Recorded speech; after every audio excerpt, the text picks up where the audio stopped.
Where have you been? Well, I couldn't attend the conference of the EFF, the NPA, because over a dispute over my suspension. I was suspended about 6 weeks before the conference, and the suspension was unconventional in that it didn't rely on the code of conduct of the EFF summoned by its constitution, but largely the suspension rested on 2 counts. Yeah. On the one hand, the leadership said that it's in possession of an intelligence report in which they claim that I'm part of the infiltration strategy by the MKP. I'm working with the MKP. I'm planning to go to join them. I'm waiting for some opportune moment. The second one largely rested on the fact that I knew about the then Deputy President Floyd Chibambu's departure, and I didn't tell the leadership. Of course, I was told to stay at home, cease my participation in Parliament and the rest of the activities of the EFF. Yeah, that is actually. Dr. Ndlozi, finally. Hey, finally the boy speaks, man. Yo, hey Tara, how's it? Dumelang, welcome to the Kgosietsile on the live show, soon to be Kgosi TV. What do you think? Tell me. Below, should I change it from the Kgosietsile on the live show to Kgosi TV, just to make it short and nice? Tell me on the comments. Yeah, that was just a little bit of what Dr. Ndlozi told Mzwandile Mbeche today. Was it today or yesterday? Yesterday, I think. This interview, they gave us a snippet, Maobani, and then they said the whole interview will be played today on SABC from 6 o'clock in the morning, and it was, and I watched it, and yeah, beautiful, man. The boys matured, I will say that. But we're going to talk more after that. I can sponsoring, and then we can talk right after the sponsor. Welcome again to Kgosi TV, Kgosi FM, Kgosi on a live show. Thanks so much for joining me, again for yet another video, offline video that I am doing. Whenever I do videos like this is when I get breaking news. I don't do live as even though there's a live tab there, but doesn't mean that I'm live now. I'm not. I was live just now until 9:30 after 9. So I wanted to do this one quickly before I go home, and then but we'll be back just after this one. This show is brought to you by Segongane Medical Services and Clinic. They are a private clinic situated in number 70 Tuefengesgras in Westview, Danville. They specialize on the following: primary health care, ailment diagnosis and treatment, including medication, wound care, family planning, well baby clinic, basic ultrasound, laboratory blood services, treatment of chronic illnesses, treatment and management of patients on ARVs, wellness screening, antenatal clinic, HIV services and counseling. They have a pharmacy on site, and they are doing CCMDD services as well, OHS clinic, circumcision clinic, and abortion services. Their cell phone number is 064 548 7176 or 071 422 8576. Again, the address is 70 Tuefengesgras in Westview, Pretoria West in Danville. Cell phone number again is 064 548 7176 or 071 422 8576. Yeah, as a sponsor for today is on the Medical Service and Clinic, private clinic in Westview, Danville in Pretoria West. You got 350 only consultation. They don't take any medical aid up to so far. They're waiting for NHI, I believe, and then the medication is separate. So you score yourself actually money, because do you know why? Because people go buy a doctor to go and consult. When they get to a doctor to consult, the doctor says the consultation fee is 750 or 1,500 rands. Without medication sometimes, or with medication, they're going to give you Panado and allergics. So the best thing for you to do, go on Medical Services and Clinic, and then you get yourself a bargain, because you're going to pay 350 consultation, and then maybe you only need that allergics and Panado. You go buy it with the stock price that is inside their pharmacy. You end up paying like $30 for both of them. So it's like you've only paid $380 for the whole consultation. So 70 Tuefengesgras in Westview, Danville in Pretoria West. That's where they are. Okay, so Ndlozi finally spoke. He's leaving the EFF just to make it overall. He's leaving the EFF, he's gone, has a like EFF-Dr. Ndlozi. A reward of people more political, but there was he might be joining the ANC. We don't know about that. So, because Mbalula never stopped, he said, yes, they've been talking to Ndlozi. So, and then another allegation he might be an MP ANC very soon. So we don't know how the man must eat, but we don't even blame him if he goes and join the ANC again. Because remember, he said it in this video that he was never expelled from the ANC. They left because they left with an idea when they were coming to join the EFF. They left. They didn't. He was never expelled. Him and Floyd never got expelled. But the person who was expelled, I think, was Julius Malimalewan. So he and the rest of them left the ANC Youth League and ANC because they were coming after an idea. So, yeah, I'm going to play a video at Tenle Bone, and those who couldn't watch the interview, here's an interview and Ndlozi, and then he's summarizing everything, Shem, very nicely and very, very, very, very articulate, as always. The man can speak. He speaks so well, most people are saying that. Yeah, so take a listen to this video, and then you make up your mind. Comment below on what do you think about today's. What do you think about him? Do you think he's a traitor? Do you think what he's saying it holds any water? Like, what do you think? Tell me below. Let's watch the video. Welcome to the SABC News. Indeed, today we have one of the most prominent South African. He's a politician. Many people have been wanting to hear from him. And then, of course, we somehow will hear from him today. With me is Dr. Mbuyiseni Ndlozi, very well known in the circles of the EFF, and then, of course, in South Africa in general. And his story really has been sought by just about everyone because of who he is, of the role he plays. And then, of course, somehow we did manage to get hold of him. Dr. Ndlozi, welcome to the SABC. Thank you. You're very kind. Where have you been? I've been around, and I've been in the country and at home. Yeah. At home? Yes. But I'm not speaking with someone here who sits at home. I'm speaking with someone here who is very well known as a politician who contributes to this country. Just over a month ago, your party held a very important conference. We never saw you there. We tried to ask, where were you? So we never got the answer. Here we are today. Where have you been?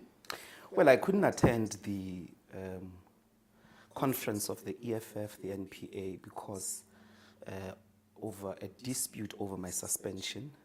I was suspended about 6 weeks before the conference, and the suspension was unconventional in that it didn't rely on the code of conduct of the EFF summoned by its constitution, but largely the suspension rested on 2 counts. Yeah. On the one hand, the leadership said that it's in possession of an intelligence report in which they claim that I'm part of the infiltration strategy by the MKP. I'm working with the MKP. I'm planning to go to join them. I'm waiting for some opportune moment. The second one largely rested on the fact that I knew about the then Deputy President Floyd Shivambu's departure, and I didn't tell the leadership. Of course, I was told to stay at home, cease my participation in Parliament and the rest of the activities of the EFF. And so it was very important for me because they said that the investigation is still ongoing, and when the investigation is finished, I then would be given an opportunity to respond to these allegations. I think we can all agree these are dangerous and very serious allegations. At a later stage, the leadership argued that the report would only be ready after conference, and the matter has been referred to the leadership after the conference. It seemed fair for me to wait to clear my name in relation to these allegations so that I don't function with a cloud, a dark cloud on my head or a gun on my face. As I said, we can all agree these are very serious allegations that one had betrayed the revolution had been disloyal, and that indeed you are a double agent of some sort. Of course, I can state categorically now that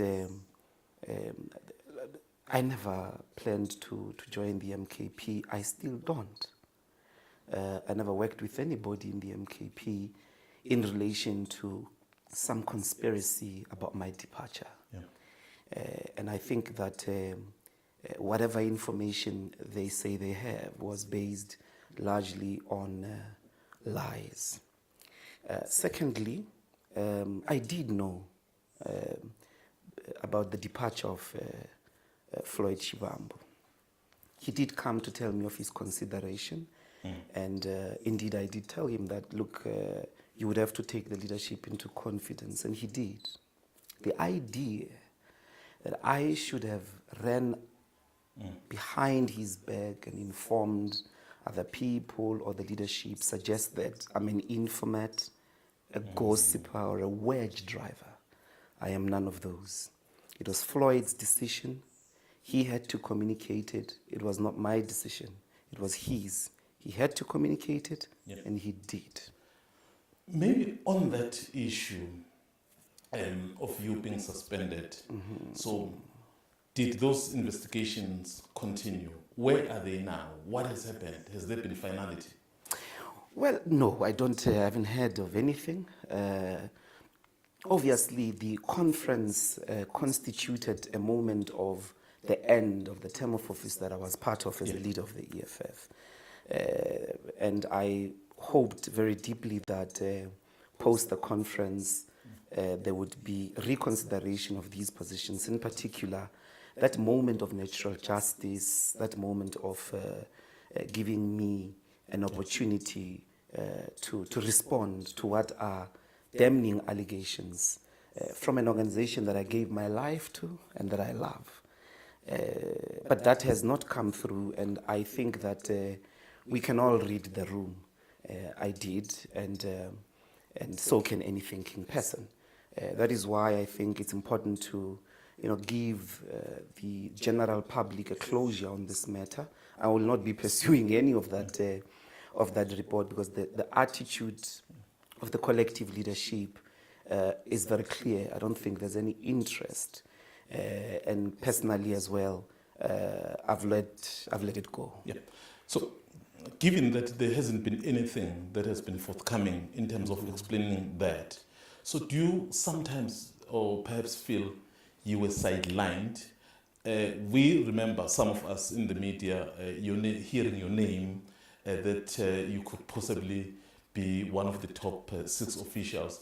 Do you perhaps think that was one way of sidelining you? Well, it's neither here nor there. I think that, you see, it's now a matter of public record that our leadership has been engaged with President Zuma as well as the MKP for a very long time ago. My count is that over the last 3 to 4 years. It is that tactic of entanglement which, in my view, was responsible for the heavy losses, as it were, that we saw the EFF sustain in KwaZulu-Natal and Gauteng, being overtaken in Mpumalanga, as well as in the National Assembly. Tactics of entanglement. We had already been entangled by the leadership itself, and this entanglement, in my view, which I think it was a miscalculated tactic of entanglement, should be understood for what is responsible for what rocked us, in relation to the departure of the then Deputy President and ultimately Butali. But it's a matter of public record whether they tried to seek his endorsement, cooperation during the elections. You would recall the leadership had on many occasions said, we are one with the MKP and all of that. I think it's really that. I would hope that it had nothing to do with this or that position in the organization, but seemingly the distrust that was invited, in my view, by the departure of the Deputy President, which I think it shouldn't have, because if you accept that you had already entangled us with the MKP, such an occurrence shouldn't have to rock us in the way that it did. And I hear you speak of a collective, the leadership, but of course the leadership is led by a person. I mean, the recent president who got re-elected is Julius Malema. So he was part of this leadership that you are speaking about, of entangling you with the MK. Yes, he is part of the leadership collective. And I mean, you know, Mzwai, these are political differences, which we must keep political. Yeah. I have rejected every invitation to make any of these matters personal. They are political. And political disagreements are part of the political evolution of any project. The revolution itself, specifically the revolution that finds its oppressive tentacles in imperialist global forces. So certainly the idea of extracting him as an individual doesn't assist. Yeah. There was a collective project of entangling us tactically to firstly President Zuma and the MKP. And once you come to appreciate what that means, and there are so many historical examples to that effect, which could have assisted you that once you entangle us, you say we're one with the MKP, there are things that are no longer possible. You couldn't say that they are enemies. You couldn't say that Floyd Shivambu is an enemy or is betrayed us, because he did not cross the picket line. Yeah. He didn't join Botha or de Klerk. It's like if somebody left the ANC and joined the PAC. You couldn't cultivate a politics of anonymity. These are the political differences that I think could have been constructively dealt with a full acknowledgement of the consequences of miscalculated tactics of entanglement. Yes. You would remember, for an example, 1991 conference of the ANC, Chris Hani is elected. Yes. He's participating in the leadership of the ANC as a NWC member, as a member of the National Executive Committee, and so on and so forth. 1992, he resigns all those positions to say that he wants to focus on the SACP. Members of the ANC, in particular National Executive Committee members, couldn't turn and say, Chris is selling out, because Chris did not cross the picket line. Chris is not working with the forces that are opposed to the strategic objectives, in that case, of the National Democratic Revolution. So it would be a pure miscalculation and a denial, as it were, to acknowledge the consequences of forming an entanglement with people, of forming an entanglement with a collective. And I think that, in a sense, that's why it has to be read as, you know, an entire collective leadership, the decisions of that collective leadership, which entangled us in the way that it did. And that is the plateau in which those disagreements played out. Okay. Because there was, just to conclude on this issue of you being charged. So has anyone come to you? Because remember, you are the member of the EFF as we sit here. Well, unless there's something I don't know, but from my what I said to you, I heard from you is that you are the member of the EFF. Has anyone come to you, other than you going to them, to say, where's the conclusion and the finality on this matter? I have made attempts, and so no. The answer is no. I've not gotten any advances that there is any progress in that regard. I don't think there will be, because it's lies. It's lies.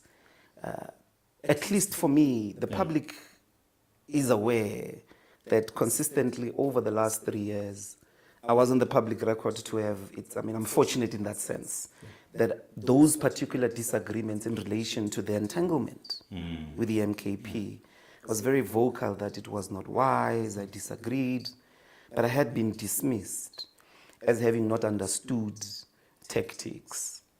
And to wake up in the morning after all of that and say that I'm the one that is a double agent, it is of biblical absurdity. Mr. Malema, who used to be very close to you, even sometimes would speak publicly very glowingly of you, of your leadership qualities. So I know you are in the space of politics. Have you somehow reached out to him, you as a person, or has he reached out to you, perhaps to try and look into all these matters? Look, the obvious answer is no. The suspension was put in a very formal way. And since that suspension, any other interaction that may have been there has mostly been me trying to, to reconstruct whatever that might have been. But as I said, these are political disagreements. They happen. And I've had to make peace with the fact that these political disagreements have occurred, and I've got to move on from them. There's been, of course, all types of attempts to make these matters cross that particular barrier line. All revolutions, as you know, stem from a place of love. Revolution is a high calling that comes from a place of love, and there is no cause in the world that requires more love than the cause of the liberation of black people. Because black people are people who are hated across the world and who are socialized to hate themselves. You couldn't engage in a politics of liberating them, which degenerates into forms of indignity, humiliation. And that's really all I have for my brothers and sisters in the EFF. Love. Okay, let's get this one very right. Do you still remain the member of the EFF? I have taken a decision to step away completely from party politics. I'm leaving party politics. I think I've made my contribution in that space. We don't live in a one-party state. We're not in the camps. We're not a band. Politics are a free activity in South Africa. And party politics are not the monopoly of making social contribution. I think after this episode, I've taken a decision to leave all of party politics and contribute in the first instance to the academy. In the second instance, I'm very, very passionate about the upliftment of levels of discourse in the country. But most importantly, I think the terrain of struggle that has been neglected over the years is the civil society space. That civil society space, I'm interested in it because it is where you are able to cultivate and agitate the notions of freedom, where liberation is about the people. Yeah. The people liberate themselves. And community development, research, advocacy. You know, it's time somebody did for the people of this country what AfriForum is doing for the Afrikaners. Yeah. I think that is the civil society space that one is having a conversation and thinking about. I'm saying that party politics don't monopolize the contribution to social change. Yeah. And I have taken a decision to step out. So, I just want to get you right. I don't want to second guess you. You're saying you're leaving party politics. I'm leaving party politics. And my question is very direct. Are you still a member of the EFF? I have left the EFF. I have left party politics. EFF is a political party. I have handed over my resignation as a member, and it is because where I want to go and contribute, I can't hold a single party membership. But overall, I think that I've made my contribution, and I think that there are brilliant young men and women, old men and women as well, in the space that will continue in that category, as it were, of party politics. I think I'll contribute elsewhere in the remaining decades of my life. Yeah, I think that answer somehow almost nullifies some of the questions I wanted to ask. But of course, I would still ask them differently. Okay. So, how many attempts did you have when people saw that you are in some sort of a limbo in terms of joining them? So I was not in a limbo, Mzwandile. Yeah. I was suspended. Okay, yes. And such a suspension was posited as being extraordinary, and therefore it did not use the legal instruments available in the organizational constitution, which means that it was very difficult, as it were, to could have acted in any other way, because I didn't want to destroy, distract, disrupt an organization that I had spent the past 11 years of my life building and contributing to its unity, its stability, and its impact in society. I have no interest in that. My interest from the beginning was in the economic emancipation movement. I have no doubt in my heart sitting here that the leadership acted from a position of trying to protect the mission, of trying to protect the organization. Yeah. I have no doubt in my heart that the mission of economic emancipation in our lifetime is still very much alive as an objective of their actions. I disagree, of course, with the way they handled my matter, but certainly I think that the cause, and I would hope that that becomes the focus. The focus becomes the reason we formed the EFF, which is economic freedom in our lifetime. And those ideas, fortunately for the EFF, and this is the powerful achievement of the EFF, have spread.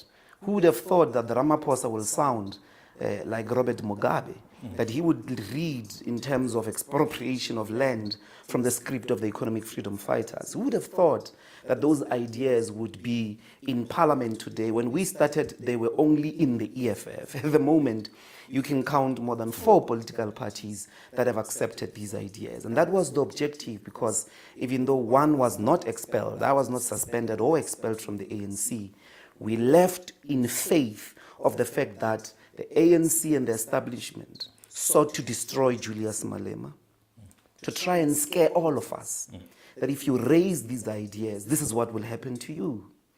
And today, they have become the hegemony of progressive political discourse in South Africa. It's a great achievement of the EFF itself. I am leaving party politics, but I am fully aware, although I fundamentally disagree with how my matter was dealt with, I think that the leadership still has the best interest of the revolution at heart. Talking about President Ramaphosa, I mean, you a couple of days ago tweeted something that was quite interesting. You said, well, we were misled about Ramaphosa. I'm just paraphrasing. Yeah. We were misled about Ramaphosa, and then you started mentioning why you're saying that, because you felt some of what he is doing now is radical and perhaps progressive. So were you misled, and misled by who? We grew up in the circles of left-wing thinking, left-wing formations within the mass democratic movement. In those circles, President Cyril Ramaphosa is characterized as part of the white South Africa's capitalist establishment, and the fact that he became a billionaire did not help. And certainly, part of that discourse is that he will always act in the best interest of the white capitalist establishment. His emails in Marikana did not help, because he characterized workers as criminals, justifying the action that then occurred, the Marikana massacre. The CR17 statements did not help to find the names of these capitalists who have funded his internal ANC campaign. But who would have thought one day, I would have never bet anything. I would have, if anything, if there was anything, I would have bet against the idea that one day it would be Ramaphosa who says, you keep your America and I will keep my South Africa, to the most powerful man in the world, together with the most richest man in the world, in defense of nil compensation. Of course, from our circles as radical left, it's not enough. The Expropriation Act doesn't go far enough. Yeah. But you're not just looking at that act. There's the Palestinian matter. President Ramaphosa's government did not just say two-state solution, didn't just condemn the Gaza bombardment by Israel. It stated that Israel is a genocidal state and took them to The Hague. No white puppet acts like that. Coupled with the Bella Bill, the NHI, and all these policies have really agitated and disrupted both domestic and global white capitalist establishment, let alone the imperialist forces. It is that credit that I'm giving it to him. The thing that he has broken with that statement that day was the idea that the sitting head of state in South Africa must always tiptoe and be diplomatic around white privilege and white interests. To speak like that, he broke a specific discourse, particularly from official state, types of traditional ways of speaking. He broke it, and for the first time, he was very clear that we're not going to be bullied, we're going to transform this country. Of course, the work has to go in, that there must be action to that effect. It is that credit that I was just basically accruing to that. And certainly I think that any logical person will be able to understand that because it doesn't come out of trying to whitewash him. Yeah. What did you make of the barrage of criticism from, in the main, some of the people who used to be your comrades to say, all of a sudden you were misled. So what did you make of that? Well, I think they were non-substantial. It is the degenerate culture of ad hominem attacks, of playing the man and not the ball. The substance of the argument rested on the rest of the other things that were said. So when you are engaging in public discourse, you've got to choose from where to respond, and certainly for me, that was the substantial point, and to the extent to which it was substantial, I didn't see a lot of disagreement. I think many people accepted that there is this new information about Cyril Ramaphosa, which forces us not to read people in a one-dimensional way. You've just mentioned AfriForum. Basically, you are saying you are going to a setup that mimics the kind of work they do. But of course, as recently as yesterday or the day before, we've had an executive order signed by the President of the US, which was lobbied by organizations like AfriForum, so which basically give those who want to go to United States as refugees. So it's what's your take on that one? I mean, after just speaking about AfriForum now, so what do you make of all of this?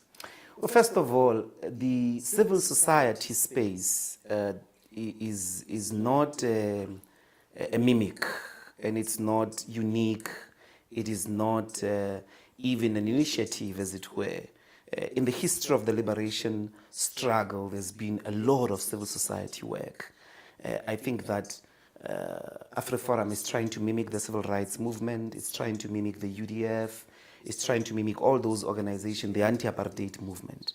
But what it truly is, AfriForum, it's a racist counter-revolutionary package that is at the center of undermining progress in South Africa, that is at the center of undermining the objectives of making equality possible.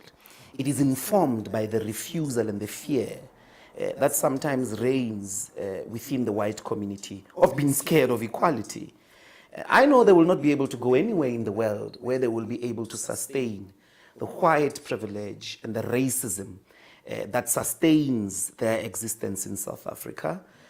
Of course, if they decided to leave to the US, we must all in unison say good riddance to anybody in the world who does not buy into the principles of justice, of equality, and above all, of transformation. This country has a responsibility to resolve inequalities, including those that stem from apartheid and colonization, and the land is at the center of it. Anybody who wants peace in South Africa needs to legally, to calmly deal with the land question. AfriForum is not contributing to that.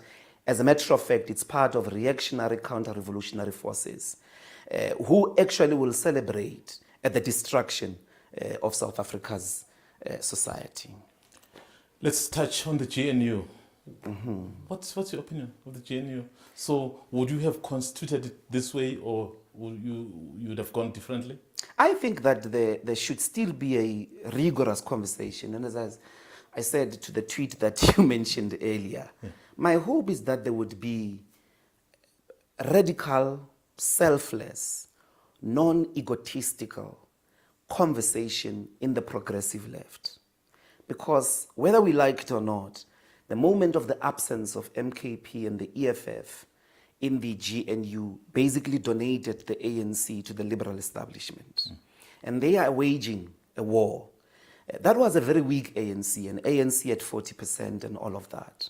Of course, some of these concerns for why that didn't happen have legitimacy. But my hope is that there would be, a radical conversation for the progressive forces in the country, so that you are not in a coalition government in which every day you are disagreeing about Bella Bill, about Expropriation Act, about NHI, that the battles would be put elsewhere in the implementation of the things that will improve the living conditions of our people, not in the policies that are a heritage of liberation, a heritage of the anti-colonial and liberation struggle. And so I look forward, I'm hoping that day will come when the progressive forces will be able to work together unapologetically to transform South Africa inside government. Well, obviously you're no longer the Member of Parliament. I don't think progressive forces, particularly in Parliament, see themselves that way now, I think after recent events, because I think your former leader has basically said they don't want to see MK anywhere. And what is your take on MK as a party existing, and then why do you think they somehow can't find each other with the EFF? I know you said that entanglement could have caused this. Just your own... No. I think that there has to be some honest reflection on the part of both forces to appreciate that it's certainly on the part of the leadership of the EFF, there was a tactic, a deliberate tactic of entangling us, first with President Zuma and secondly with the MKP, to the extent that there was complete policing that we don't criticize the MKP during the elections. Despite the fact that on the ground, we could see that it's costing us. And the second part is to appreciate that the cause is about our people. The cause is above the colors. The cause is written in the blood of the fallen fighters from the wars of colonial dispossession, as well as up to, Marikana. That is the cause. And we've got to be able, as it were, to rise above, because I totally disagreed with the MKP. I totally disagreed with President Zuma. But there are 2.3 million people behind that political party, which is speaking your language, which is borrowing from your script.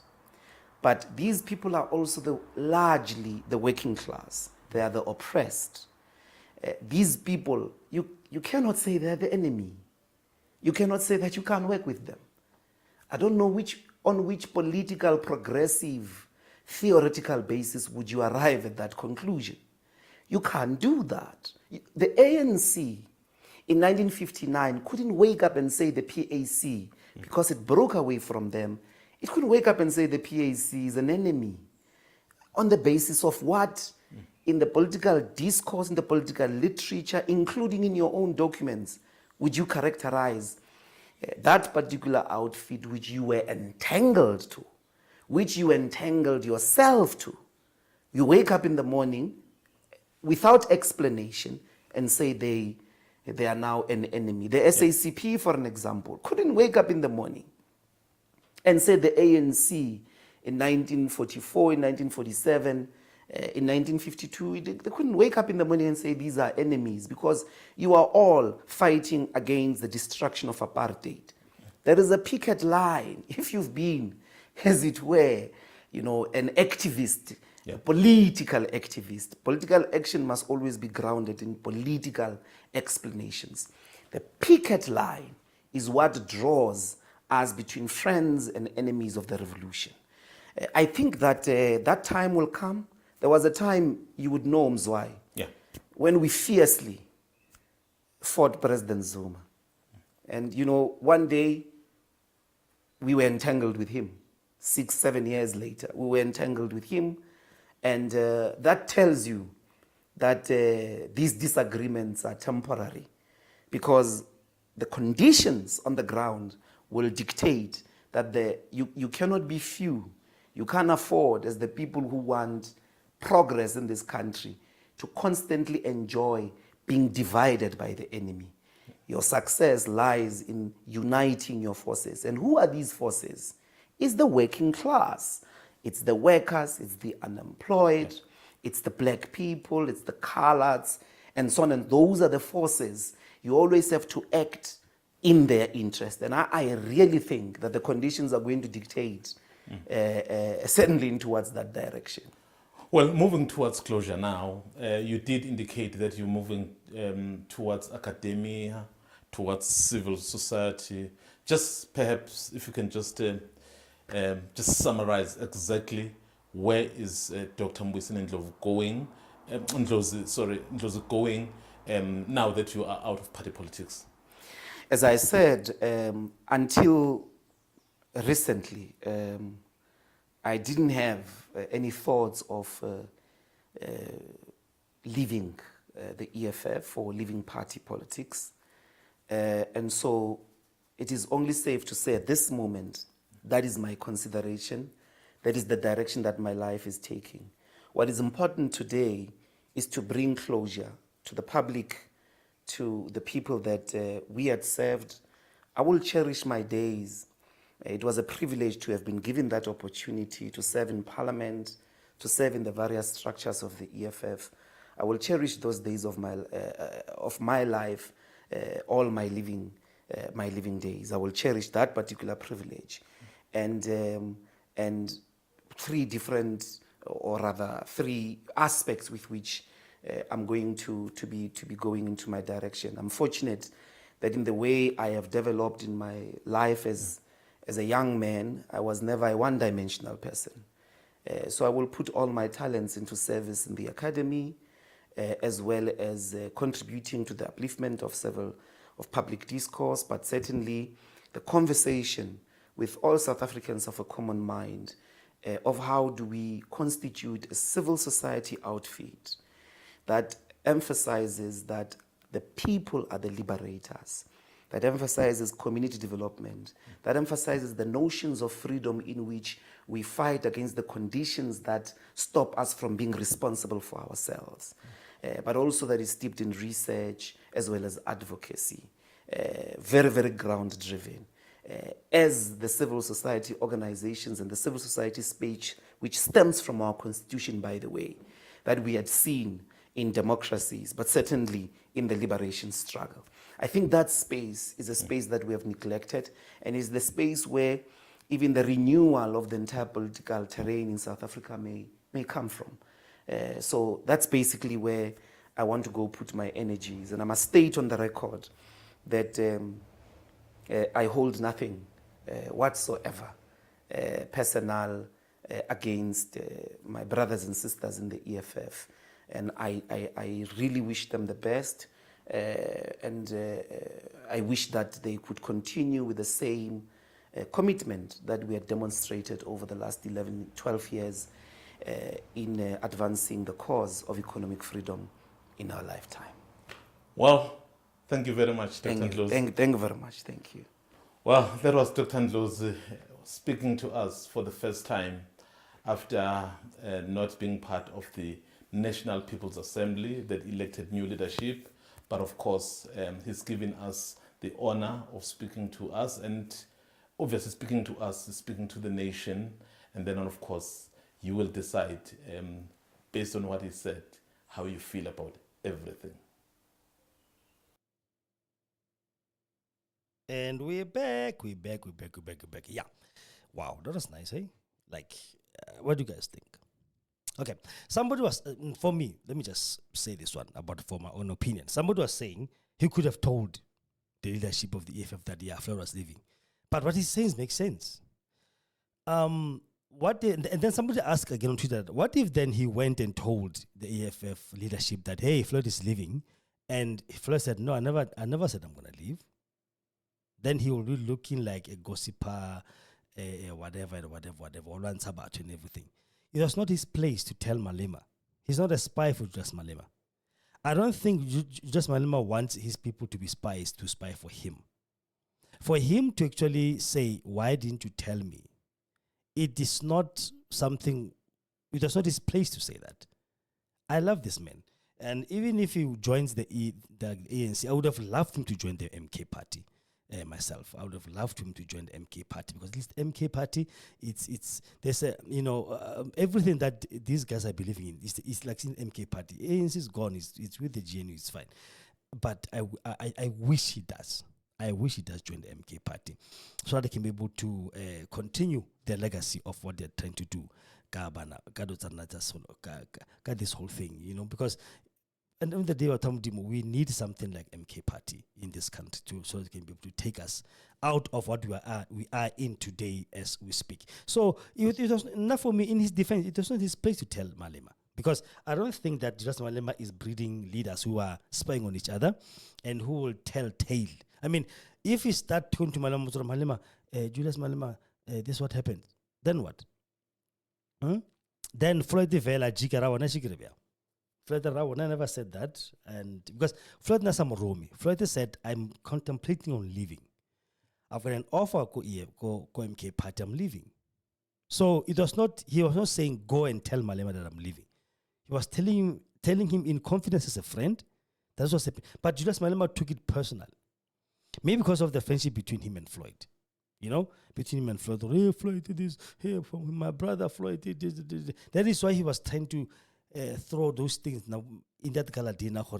Please, if I've done something to you, let me know. Because he knew that somebody actually maybe spied on Floyd and told him that, listen, this man is leaving. But then this one did not tell him, because it was not his place. I agree with him there.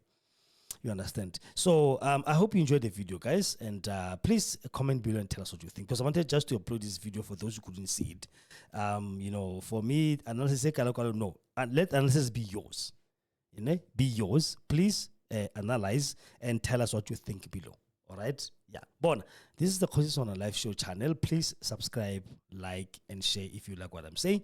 If you like what I upload, please do the same. Subscribe, like, and share so that people can still get more of this thing. And then how ring a bell all our uploads. Whenever we upload something, at least you can learn. Bon, ciao. I love you so much. Have a loved one. Bye bye. Cheers.